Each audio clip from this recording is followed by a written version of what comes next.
Hello, everyone, and welcome back to ET Diaries. Here on this channel, I share real life encounters with beings from beyond the skies to help you unwind and drift off to sleep. Before we dive in, I'd love to hear from you. Drop a comment and let me know where you're tuning in from. Now, find a comfortable spot, relax, and let's begin. I was working the late shift at the pharmacy as usual. Nights were usually quiet, just the regulars coming in for refills or the odd new face picking up something for a sick kid or a headache. It was easy work, though the silence sometimes got to me. I kept busy by organizing shelves or cleaning the counter for the 100th time. That night, though, I had no idea what I was about to get myself into. It started with a man walking in around 11:30 p.m.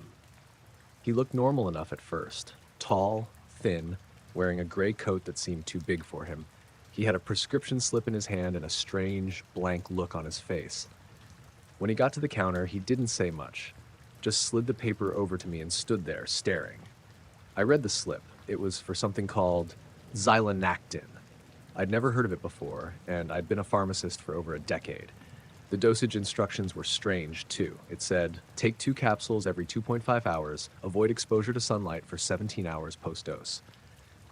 The prescribing doctor's name was scribbled, barely legible, and the clinic address didn't ring any bells. I felt a little uneasy.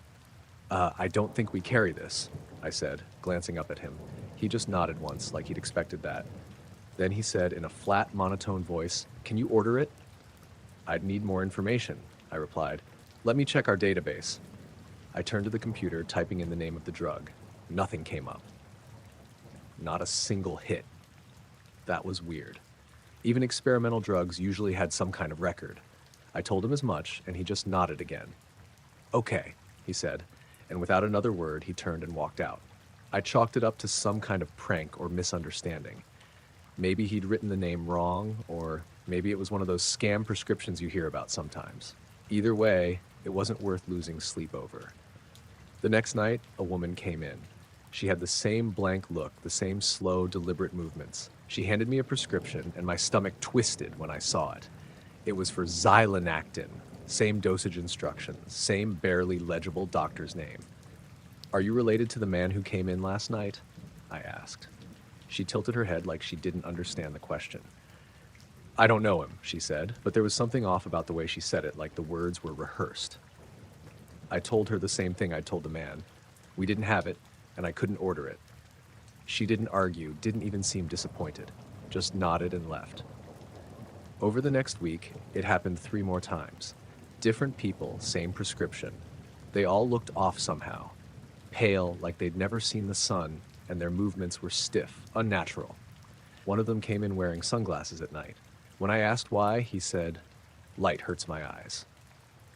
His voice was like the others, flat, lifeless. I started getting paranoid. I even called the clinic listed on the prescriptions, but the number didn't work. The address didn't exist on any map I checked. It was like these people were coming out of nowhere. One night I decided to confront one of them. A young woman came in, maybe early 20s, with the same prescription. I asked her point blank, what is this medication for? She stared at me for a long moment before answering, to prevent adaptation failure. What does that mean? She didn't answer. Instead, she turned and started to leave. I panicked. I wasn't about to let another one of these people slip away without answers. I called out, wait, and stepped around the counter, trying to stop her. She moved faster than I expected, almost inhumanly fast. Her hand shot out, grabbing my wrist, and her grip was ice cold. You should stop asking questions, she said, her voice still eerily calm. Then she let go and walked out, leaving me standing there, heart pounding. That night, I couldn't sleep. I kept thinking about what she'd said. Adaptation failure. What did that mean? And why did she seem so wrong? The next day, I did some digging. I looked up every name and address I could think of, trying to find some link between these people. Nothing added up. But then I noticed something. Every one of the patients had come from the same general area, a few miles out of town near an abandoned industrial park. I decided to check it out. It was a stupid idea, I know that now, but I couldn't shake the feeling that something bigger was going on. So, the next evening after my shift, I drove out there. The place was creepy. Rusted fences, broken windows, and not a single sign of life. I parked a little ways away and walked in. At first, I didn't see anything unusual, just empty buildings and overgrown weeds. But then I heard voices, low, murmuring voices, coming from one of the warehouses. I crept closer, trying to stay quiet. Peeking through a broken window, I saw a group of people standing in a circle. They weren't talking, not exactly. They were making these strange clicking and hissing noises like insects. And in the middle of the circle was a large container, glowing faintly green. I couldn't see what was inside, but whatever it was, it made my skin crawl. One of them turned, and I swear their eyes glowed for a second, like an animal caught in headlights. That was enough for me. I ran back to my car and drove home, heart racing the whole way. I didn't go back to work after that. I called in sick, then quit the next week. I don't know what those people were or what they were doing, but I didn't want any part of it. I haven't seen any of them since. But sometimes, late at night, I think I hear those clicking sounds outside my window. I tell myself it's just my imagination, but deep down, I'm not so sure. All I know is I got out alive, and I'm not going back.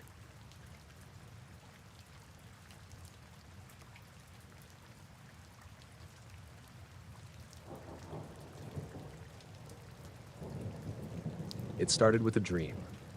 I don't usually remember my dreams, but this one stayed with me. It was dark, and I was standing alone in an empty concert hall. No audience, no orchestra, just me and my violin. I wasn't holding it at first, but when I looked down, there it was, resting under my chin, bow in my hand. The music began on its own, like the hall itself was playing it. The notes were strange, high and fast, but not chaotic. It was like the melody wanted to say something, but I couldn't figure out what. My fingers moved without me thinking, trying to follow along, but the notes were impossible. I woke up sweating, my heart racing like I'd been running instead of sleeping. At first, I brushed it off as stress. I'd been practicing non-stop for an upcoming performance, so it made sense my brain was stuck on music. But then it happened again the next night. The same dark hall, the same impossible tune. This time, I tried to focus harder to remember the notes. My fingers strained to mimic the melody, but no matter how fast I moved, I couldn't keep up. It was like the violin was mocking me. When I woke up, I grabbed a notebook from my nightstand and started scribbling down what I remembered. The notes didn't make sense. Sharp jumps, odd rhythms, key changes that seemed unnatural. I spent hours trying to play it the next morning, but I couldn't even get through the first few measures. The intervals were all wrong, and the tempo was inhuman. I felt like a failure. How could I be a professional violinist if I couldn't even play a piece from my own dream? The dreams kept coming every night for a week straight. Each time, the music got louder, more insistent. It wasn't just the melody anymore. I started hearing harmonies, layers of sound that made no sense together but somehow fit. It was overwhelming. I'd wake up exhausted, my head pounding like I'd been at a rock concert instead of sleeping. One night, I tried not to sleep at all. I stayed up practicing scales, drinking coffee, anything to keep my mind occupied. But around 3 a.m., my eyes got heavy, and before I knew it, I was back in the hall. This time, it was different. I wasn't alone. There was a figure standing in the shadows, tall and thin, almost skeletal. It didn't look human. Its skin was pale and shiny, like polished stone, and its eyes, if they were eyes, glowed faintly blue. It didn't move or speak, but I could feel it watching me. The music started again, louder than ever, and this time, the figure raised a hand, like it was conducting. My bow arm moved on its own, jerking across the strings in a way that felt unnatural, painful even. I tried to stop, but I couldn't. My body wasn't mine anymore. The figure tilted its head, and the melody shifted, growing faster, more complex. I could feel the strings cutting into my fingers, the bow hairs fraying with the strain. When I woke up, my hands were shaking so badly I could barely hold a glass of water. I started to think I was losing my mind. I avoided my violin for days, too scared to touch it. But the dreams didn't stop. They got worse. The figure came closer each time, its blue eyes burning brighter. The music grew louder, almost deafening, and the pain in my hands followed me into the waking world. Then one night, everything changed. I woke up, but the music didn't stop. It was faint at first, like it was coming from another room. I thought I was still dreaming, but when I sat up, I could hear it clearly. the same impossible tune echoing through my apartment. I followed the sound, my heart pounding. It led me to my practice room, where my violin was propped up on its stand. The bow was resting across the strings, vibrating slightly, as if it had just been played. The air felt heavy, like the room itself was holding its breath. I don't know what made me pick up the violin, but I did. As soon as it was in my hands, the music surged, filling my head like it was coming from inside me. My fingers moved on their own again, but this time, it felt different. The notes still didn't make sense, but I could play them. My body moved faster than it ever had before, faster than I thought possible. The melody flowed out of me like water, strange and beautiful and terrifying all at once. When the piece ended, the silence was deafening. I realized I wasn't alone. The figure from my dreams was standing in the corner, watching. It was real, more solid than I could have imagined. I wanted to scream, to run, but I couldn't move. The figure raised a hand, and I felt something in my mind, a presence, like it was speaking without words. I can't explain it, but I understood. The music wasn't just a melody, it was a message. They were trying to communicate, to share something with me, something important, their culture, their history, their existence. I don't know how long I stood there, but when the figure finally vanished, the weight lifted and I collapsed to the floor. The music was gone, but it left something behind, an imprint in my mind. I could still hear it if I concentrated, still feel the rhythm in my veins. That was months ago.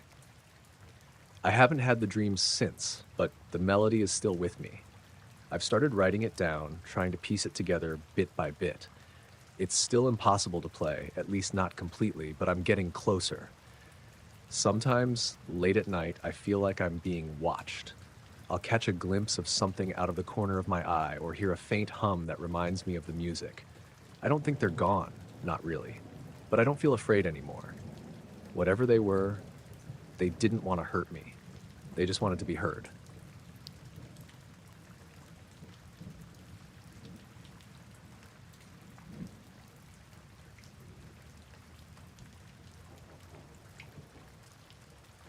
It started on a Tuesday night, like any other shift. I worked as a security guard at a small office complex on the edge of town. It wasn't an exciting job, mostly just walking around the property and keeping an eye on the CCTV cameras. The building itself wasn't big, just 3 floors with a parking lot and a few storage sheds out back. Most nights, nothing happened, and I'd spend the hours flipping through old magazines or staring at the monitors until my eyes burned. That night, though, something changed. Around 2:15 a.m., I was sitting in the control room, sipping stale coffee and watching the cameras. There were 12 screens in total, covering the hallways, the parking lot, and the entrances. One of the feeds, camera 8, showed the rear lot by the sheds. That area was always quiet. Barely anyone used those sheds, and the motion-activated floodlights rarely came on. As I scanned the screens, I noticed something odd on camera 8. At first, I thought it was a glitch. There was this faint shimmer near one of the sheds, like a heat wave or a ripple in water. It moved slowly, almost like it was drifting in the wind, but there was no wind that night. I leaned closer, squinting at the screen. It didn't look like a person, at least not exactly. The shape was wrong, tall and narrow, but constantly shifting, like it couldn't decide what it wanted to be. The shimmer pulsed faintly, almost like it was breathing. I grabbed the controls and switched the camera to a different mode. Most of the cameras had a few settings: night vision, infrared, and ultraviolet. Night vision didn't show much, just the usual grainy image of the sheds. Infrared was blank, like the thing wasn't giving off any heat. But when I switched to ultraviolet, it appeared. It was like nothing I'd ever seen before. The shimmer turned into a figure, tall and thin, with a body that looked almost liquid. Its skin, or whatever it was, shone in shifting colors like oil on water. It had no face, just a smooth, reflective surface where a head should be. Its arms were long and jointed strangely, bending at angles that didn't make sense. I sat frozen, staring at the screen. It was just standing there, near the shed, moving its head slowly like it was looking around. Then it crouched, pressing a hand, or what looked like a hand, against the ground. It stayed like that for a while, like motionless, like it was studying something. I didn't know what to do. My first thought was to call the police, but how would I explain it? There's a shimmering, shape-shifting thing in the parking lot. They'd think I was insane. I thought about going out there myself, but my gut told me to stay put. Whatever it was, it didn't seem like something I wanted to meet face to face. Instead, I kept watching. The figure stayed by the shed for a few more minutes, then stood up and started moving. Its movements were slow, deliberate, almost graceful, like it was floating just above the ground. It headed toward the main building, stopping every so often to crouch or touch something. A patch of grass, a parked car, the side of the wall. I switched between the cameras, trying to follow it as it moved. In normal light, it was almost invisible, just a faint distortion in the air. Only the ultraviolet showed it clearly. I watched as it reached the glass doors of the lobby and paused. It tilted its head as if it was listening, then stepped right through the glass like it wasn't even there. My heart was pounding. I could feel sweat dripping down my back. I switched to the lobby camera and saw it standing in the middle of the room, its body rippling and shifting like water under sunlight. It moved toward the reception desk, crouching again to touch the floor. Then it turned its head toward the camera. I swear it saw me. I don't know how, but it knew I was watching. The smooth, faceless head tilted slightly, and for a moment the shimmering stopped. It was still, completely still, like a statue. Then it moved again, faster this time, heading toward the elevators. I panicked. My control room was on the second floor, and if it got into the building, I didn't know what it would do. I locked the door and grabbed my flashlight, not that I thought it would help. I just needed to feel like I had something. I watched as it floated into the elevator and pressed a button, or at least it looked like it did. The screen showed the elevator going up. It was coming to my floor. The camera outside the control room showed the hallway. I could see the elevator doors open and the figure stepped out, its body shimmering like a living mirage. It moved slowly down the hall, its long arms brushing against the walls. It stopped outside the door to the control room. I held my breath, clutching the flashlight like it was a weapon. The thing just stood there, motionless. Then, slowly, it raised a hand and pressed it against the door. There was no sound, but I could feel the air change, like the pressure in the room shifted. After a moment, it lowered its hand and turned away. I watched on the monitor as it floated back down the hall, into the elevator, and out of the building. It didn't stop until it reached the edge of the property. Then it disappeared into the night. I sat there for hours, too scared to move. When the sun finally came up, I replayed the footage, hoping it would look less terrifying in daylight. But the ultraviolet images were the same, clear as day. I showed the video to my supervisor the next morning, but when we pulled up the files, the ultraviolet feed was gone. Only the normal footage remained, showing nothing but empty hallways and a quiet parking lot. My supervisor told me to take a few days off, said I looked tired. I don't work there anymore. I quit a week later.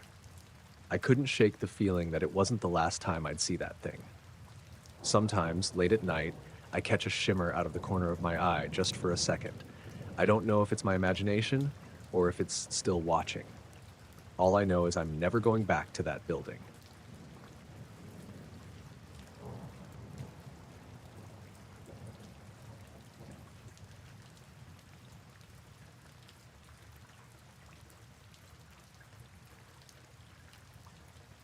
I sell roasted chestnuts on a busy street corner in the city. It's not glamorous work, but it pays the bills. My cart sits at the intersection of two crowded streets, where office workers rush past, parents wrangle their kids, and tourists snap pictures of everything.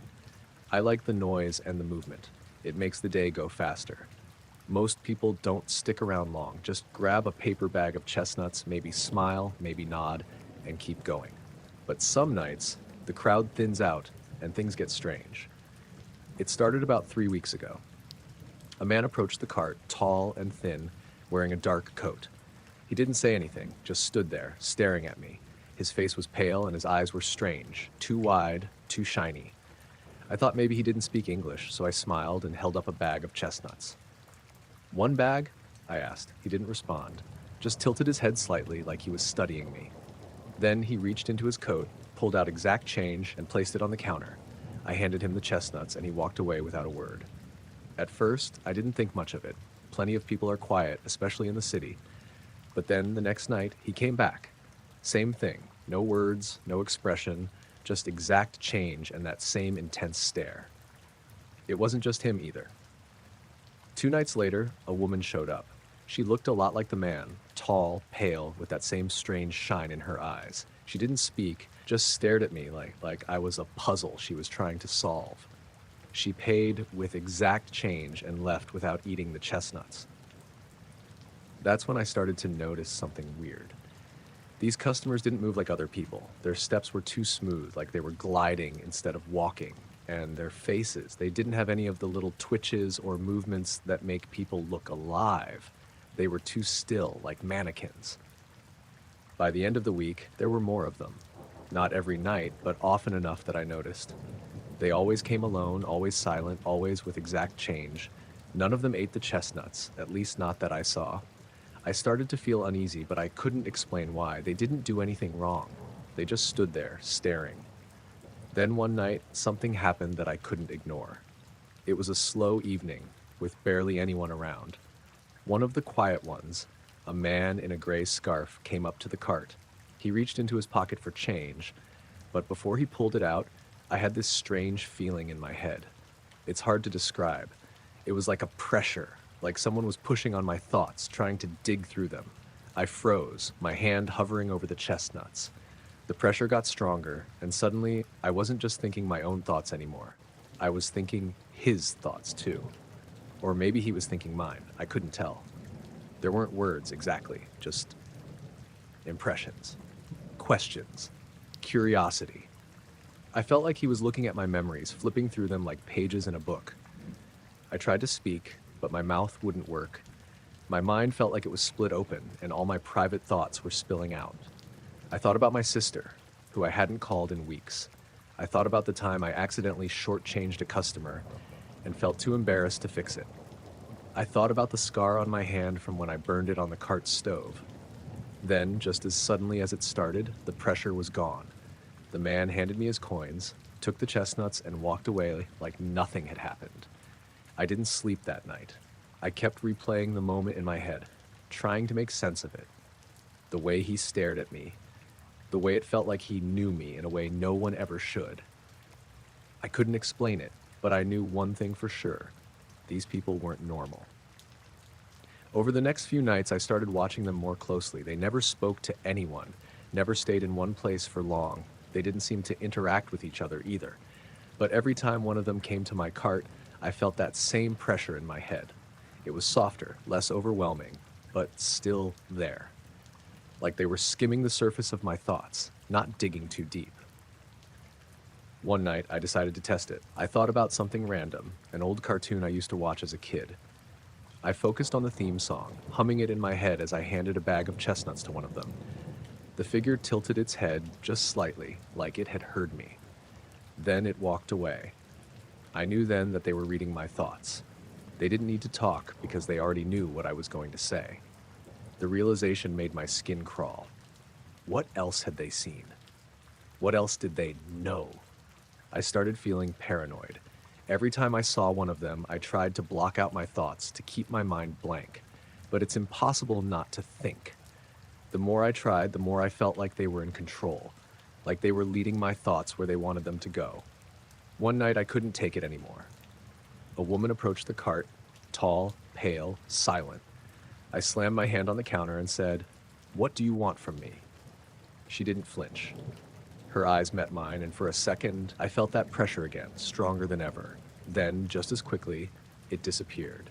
She reached into her pocket, placed exact change on the counter, and walked away without taking the chestnuts. I almost quit that night. I packed up the cart and went home, shaking. But as scared as I was, I couldn't stop thinking about them. Who were they?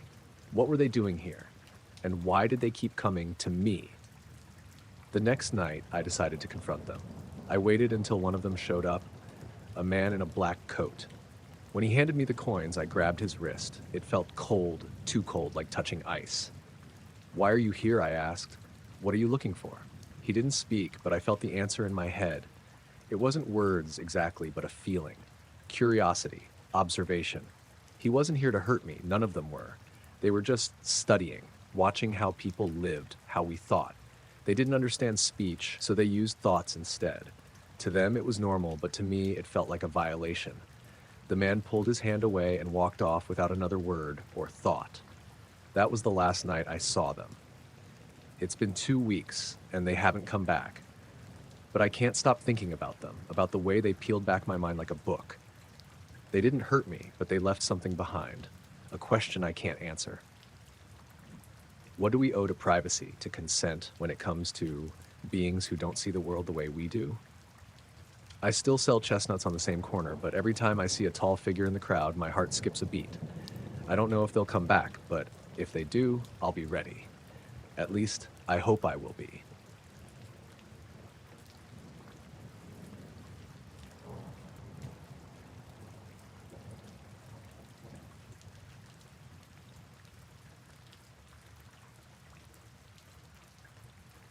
I've spent most of my life digging through dirt, sand, and rock, trying to piece together what was left behind by people long gone. It's not glamorous, and it's not exciting most of the time. Um, movies make it seem like it's all about treasure, but real archaeology is slow and careful. You spend hours, days, even weeks, brushing off layers of earth, cataloging fragments, and hoping something significant comes out of it. Usually it doesn't. But this time was different. This time, I found something I shouldn't have. The dig site was in the middle of nowhere, out in the desert. We were working on what we thought was an ancient burial site, maybe a temple. The usual things came up at first: broken pottery, stone carvings, animal bones. Nothing unusual, but we were thorough. You have to be. You never know when something small will change everything. About a week in, we uncovered a chamber. It wasn't on any of the preliminary scans, so we weren't expecting it. The entrance was sealed with a heavy slab of stone, covered in symbols I didn't recognize. I've studied a lot of ancient scripts, but this wasn't anything I'd seen before. It wasn't even close. We managed to get the slab open, and inside there was a table, or something like it. It was made of a dark, smooth material that didn't look like stone or metal. On the table were a set of documents. They were laid out in an orderly fashion, not like they'd been abandoned, but like someone had placed them there, waiting to be found. The documents were strange. They weren't written on paper or parchment or anything organic. The material was thin and translucent, almost like glass, but flexible. The writing on them wasn't anything I recognized either. Not Egyptian, not Sumerian, not anything I'd studied. But it wasn't random. It was precise, almost mechanical. I felt uneasy right away. There was something off about the chamber. The air felt heavy, and the walls seemed to hum faintly. I thought it might just be nerves. Finding something like this was a big deal, and my mind was probably playing tricks on me. We took the documents back to the base camp to analyze them. I started trying to decode the symbols, but it was slow going. After a couple of days, I noticed something strange. The symbols weren't just writing, they were shifting, almost like they were alive. If I looked at them long enough, they seemed to change slightly, just enough to make me question what I'd seen. Then came the breakthrough. One of the team members, a linguist named Sarah, figured out part of the system. It wasn't a language, it was a code. And once we started cracking it, the pieces fell into place. The documents weren't just records, they were a treaty. It was a peace agreement, signed thousands of years ago. But it wasn't between nations or tribes. It was between humans and something else. The text described beings not of this world, who had come to Earth long before recorded history. They'd made contact, but something had gone wrong. There had been a war, and this treaty was the result. The details were vague, but the treaty promised coexistence. The beings would leave, but only under specific conditions. Humanity was supposed to maintain something. The balance, the text called it. I didn't understand what that meant, but it seemed important. At first, we thought it was some kind of myth, like the stories of gods and monsters you find in every ancient culture. But then the messages started. The first one came over the radio. It wasn't a voice, just a series of tones, almost like music, but dissonant and unsettling. We thought it was interference, maybe from a satellite or a nearby station. But then the tones started repeating, forming patterns. It was a signal. The second message was clearer. It came through the camp's communication system, a voice this time, but not human. It was deep and resonant, speaking in a language none of us understood. but somehow we felt what it was saying. It wasn't words, it was emotions. Anger, disappointment, warning. I didn't sleep that night. None of us did. The camp was silent except for the occasional whisper of the wind and the hum of our equipment. I kept staring at the documents, trying to make sense of them. The symbols seemed to mock me, shifting and changing, refusing to give up their secrets. The next day, we noticed the sky. It wasn't right. The sun was there, but the light was dimmer and the shadows were sharper. It felt like we were being watched, but no one said it out loud. We didn't have to. That night, they came. I was in my tent, poring over the documents when I felt it. The air pressure dropped suddenly, like before a storm, but there was no wind. The humming sound from the chamber was back, louder this time. I stepped outside and saw them. They weren't what I expected. They weren't little green men or bug-eyed monsters. They were tall, impossibly tall, and they shimmered like they were made of light and shadow at the same time. They didn't walk, they hovered, gliding silently across the ground. One of them approached me. I couldn't move, I couldn't even breathe. It raised a hand, or what I thought was a hand, and I felt its presence in my mind. It didn't speak, but I understood. You broke the treaty. I didn't know what it meant. I wanted to say that I didn't know, that it wasn't my fault, but I couldn't. The words wouldn't come. It wasn't anger I felt from it. It was sadness, disappointment. The others were frozen too, standing like statues as the beings moved among us.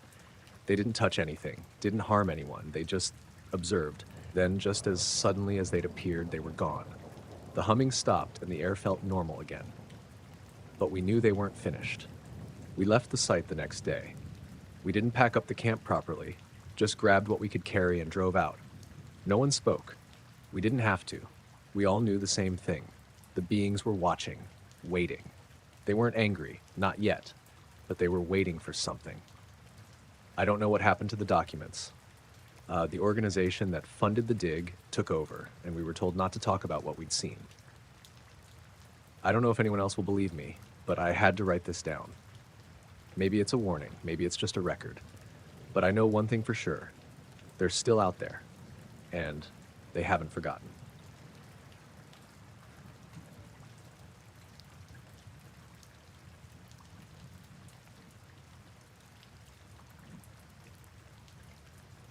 It happened a couple of years ago, but I still think about it almost every day. I used to work in Antarctica, part of a research team studying climate patterns. It was mostly routine, collecting ice core samples, measuring atmospheric gases, stuff like that. The kind of work that feels important, even if it's not exciting. But things changed when we stumbled upon something buried deep in the ice, something that didn't belong there. The station was isolated, like all Antarctic stations are. There were 10 of us, stationed there for 6 months. The cold and the silence get to you after a while, but you get used to it. We had a few snowcats, radar equipment, and plenty of tools for digging and drilling. It was on one of our surveys about 20 kilometers from the main station that we first detected something strange. The radar picked up an anomaly under the ice. It wasn't uncommon to find voids or layers of unusual material, but this was different. The shape was too regular, too symmetrical.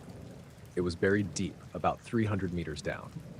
We marked the location and reported it back to the station, expecting to analyze it later, but curiosity got the better of us.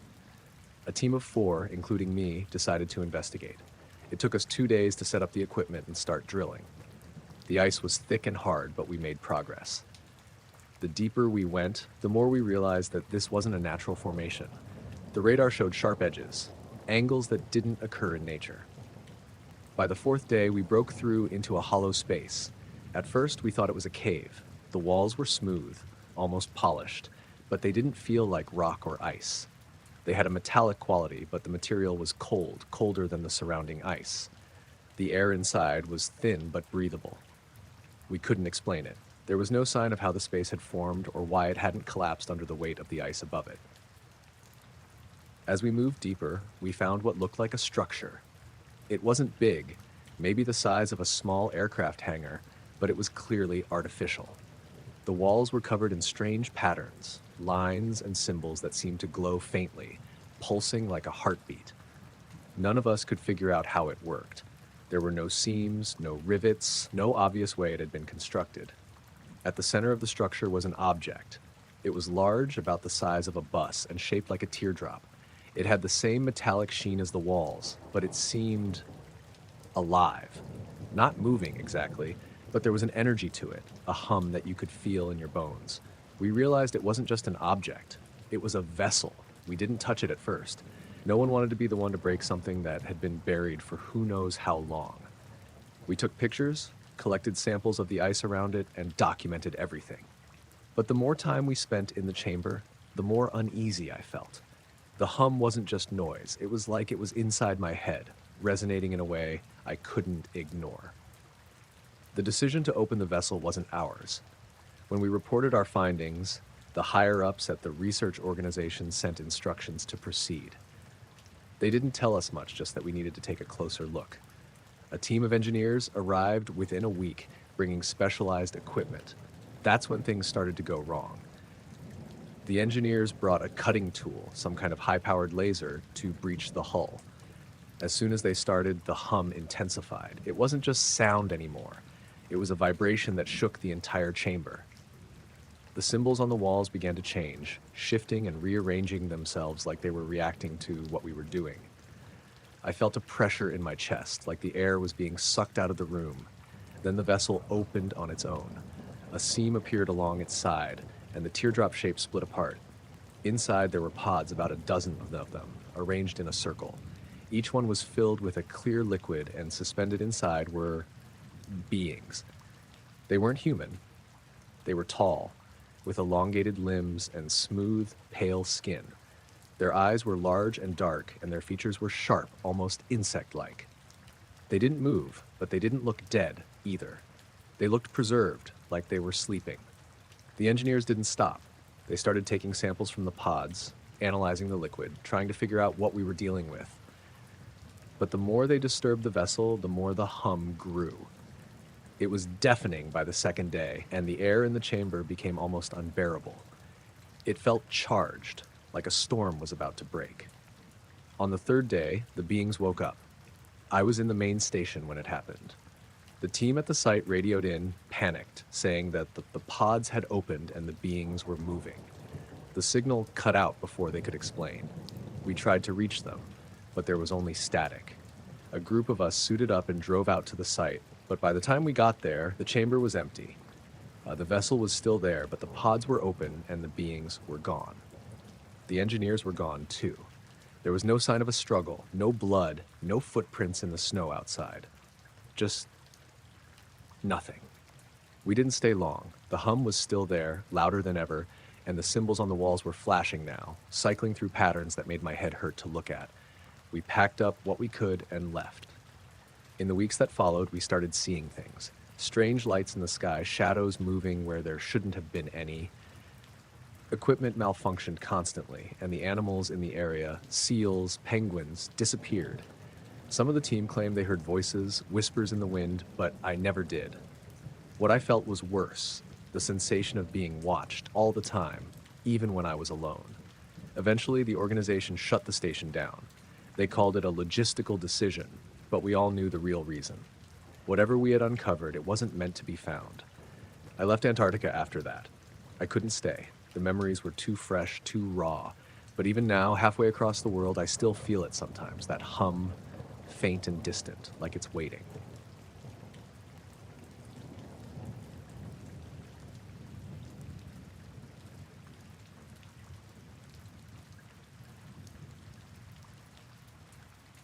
I've been meaning to write this down for a while. I've been putting it off, mostly because I didn't want anyone to think I was crazy, but maybe it'll help me make sense of everything, or at least get it out of my head. It's been a few months since it happened, but I still think about it every day. I was diagnosed with cancer about a year ago. It wasn't even that surprising, honestly. I had been feeling off for a while, but when I finally went to the doctor, I guess I was kind of expecting the worst. What they told me, though, was worse than I could have imagined. Stage 4, they said. Too advanced. They told me I had maybe 6 months at best, a year if I was lucky. They didn't sugarcoat it. It wasn't a fight anymore. It was just waiting. The chemotherapy didn't help. It just drained me. I lost weight. I couldn't keep anything down. I spent most of my days lying in bed, staring at the ceiling, feeling my body slowly betray me. My family tried to stay positive, but I could see it in their eyes. They knew too. I could feel the weight of it all, like a shadow that followed me everywhere. The best I could do was hold on for them. I tried to keep going for their sake, but after a while, even the simplest tasks felt impossible. I couldn't remember the last time I felt healthy. Then one night, it all changed. I was in my room, lying in bed, trying to sleep. The house was quiet, and it was late, maybe around 2 or 3 in the morning. My body ached in ways I didn't know were possible. My chest felt heavy and my head was pounding. I hadn't been able to sleep properly in days, so I just lay there, eyes wide open, staring at the dark ceiling, wishing for some kind of relief. And then I heard something. At first, I thought it was just my mind playing tricks on me, but it was a sound. Not from the outside, no cars, no sirens, no normal noises. It was inside the room, like something was shifting in the air. I couldn't see anything at first, but there was a faint humming, almost like the sound of an electric motor running, or maybe a distant drone. It didn't feel right. It felt wrong, but also familiar, like I'd heard it before, but couldn't place where. I tried to sit up, but my body wouldn't cooperate. I couldn't move. I was too weak. My eyes darted around the room, looking for something, anything that would explain what was going on. That's when I saw it. Standing at the foot of my bed was a figure. It wasn't human, not in any way I could describe. It was tall, probably over 7 feet, and its shape wasn't solid, not like a person. It was shifting, like it was made of smoke or liquid, a form that couldn't stay still. There were no eyes, but I could feel it looking at me, and there was this overwhelming presence, a pressure, like the air was thickening around me. I don't know how I knew, but I understood immediately. This wasn't just a hallucination or a fever dream. This was real. The figure moved closer, and I froze, unable to move. I felt its intentions, I guess. It wasn't hostile, it wasn't angry, it didn't seem to have any malice, but there was something else, something older than anything I had ever felt. It reached out slowly, and its hand, if you could call it that, hovered just above my chest. It didn't speak, but somehow I understood what it wanted to say.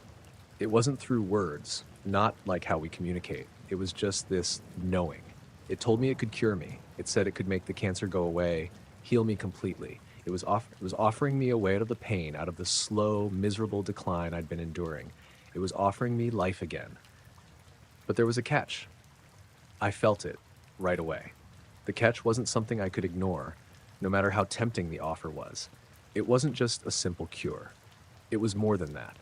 This entity, whatever it was, wanted something from me. It needed something, and it wasn't subtle about it. It said it would take something in exchange for the healing, a price, a sacrifice. I didn't know what that meant at the time, but I could feel the weight of it. The more I thought about it, the clearer it became. It wasn't a simple transaction. It wasn't like buying a medicine or getting a treatment. It was something deeper. It wanted my soul in a way. Not in the literal sense, but in the way that meant my humanity would be compromised. I would be changed, altered, forever. I thought about it. I thought about my family. I thought about all the things I would never get to do, all the things I would miss. I thought about how tired I was of suffering, how much I wanted to see my kids grow up, how much I wanted to see another sunrise, another season change. I thought about how desperate I was, how I was willing to do anything to escape the constant pain. But then I thought about the cost. I thought about how the price wasn't just my body, it was my very essence, my beliefs, everything I had known and stood for. And I said no. I didn't say it out loud.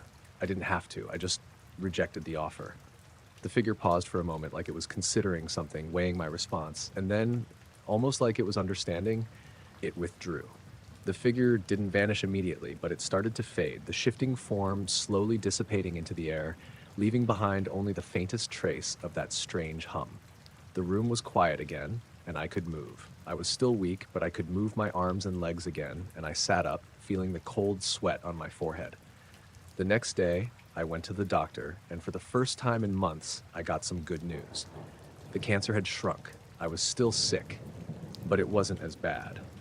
The tumor wasn't gone, but it was smaller. I had a chance. I didn't tell anyone about what had happened that night. I couldn't. How could I? How could I explain that some strange alien had offered to heal me, but I turned it down because the price was too high? But I've thought about it every day since. I can't stop thinking about it. I don't know if I had accepted. Maybe I would have been cured. Maybe I would have lived longer, but at what cost? I don't know. But I do know this. Whatever that thing was, it wasn't just a healer. It was something much older, something beyond us, beyond our understanding. And I don't think I'll ever truly understand what it was offering or what it wanted in return. I'm still alive, and I'm grateful for that. I don't know how much longer I'll be here, but I know that I won't forget what happened. And I don't think I'll ever forget the weight of that choice.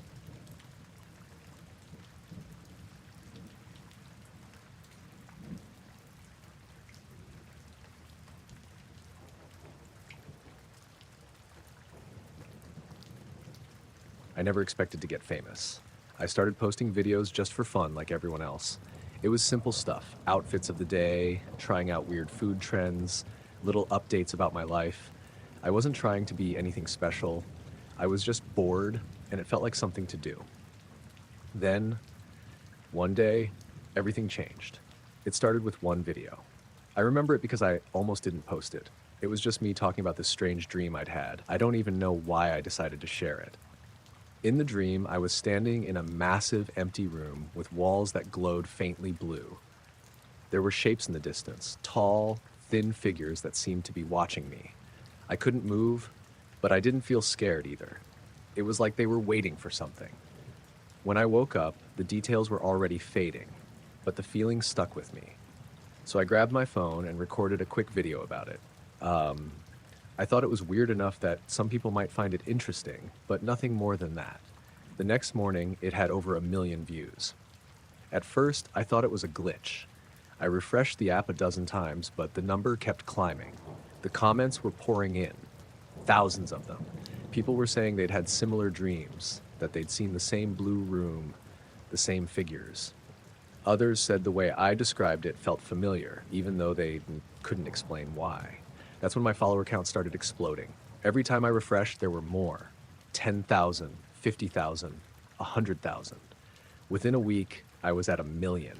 Brands started reaching out, offering sponsorships. My inbox was full of messages from people saying they felt like they knew me, like I'd spoken directly to them. It felt unreal. I kept telling myself it was just luck that the algorithm had picked up my video and run with it. But deep down, I knew something wasn't right. The dreams didn't stop. If anything, they got more vivid.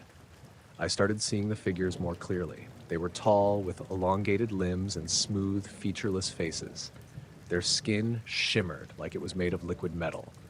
They didn't speak, but I could feel them, like their thoughts were pressing into mine. They wanted something from me, but I didn't know what. The strange thing was, the more I dreamed about them, the more my followers grew. Every time I woke up, I'd check my phone, and there would be thousands more people watching me. My videos were trending constantly, even the ones that didn't seem special. I could post a 30-second clip of me brushing my hair, and it would get millions of views. People started calling me relatable and authentic. They said they felt connected to me, like I was different from other influencers. I didn't feel different. I felt confused.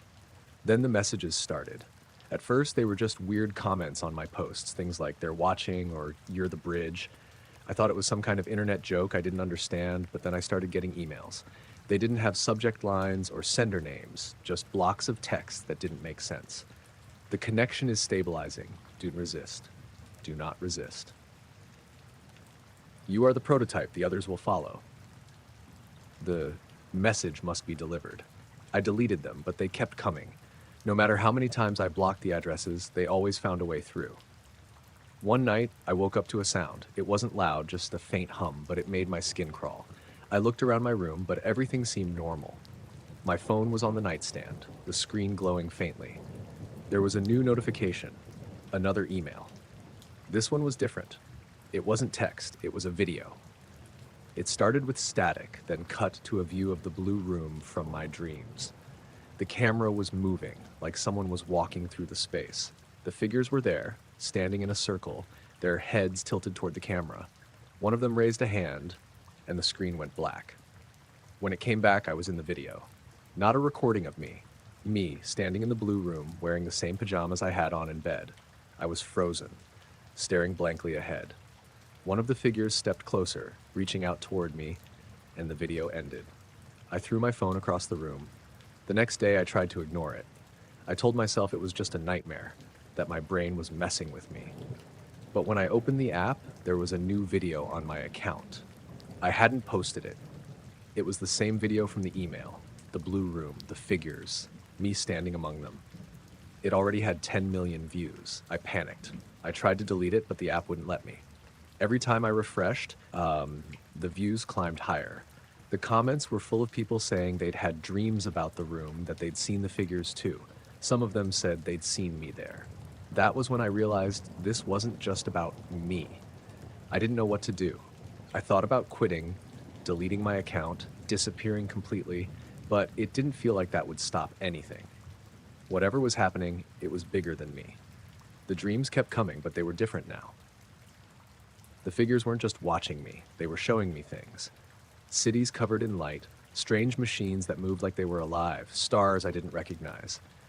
I felt their thoughts more clearly, like they were trying to teach me something. They called it the bridge, and I was the key. I don't remember how I finally got out. One night the dreams stopped. The figures were gone, and the blue room faded away. My follower count leveled off, and the strange comments disappeared. It was like they decided I wasn't useful anymore. I still don't know what they wanted. Maybe they were testing me, or maybe I failed their test. All I know is they're still out there watching, waiting for someone else to become their bridge. I've stopped posting. I don't even use social media anymore. Sometimes I wonder if they're still keeping an eye on me, but I try not to think about it. The blue room is gone, and I'm just glad I got out alive.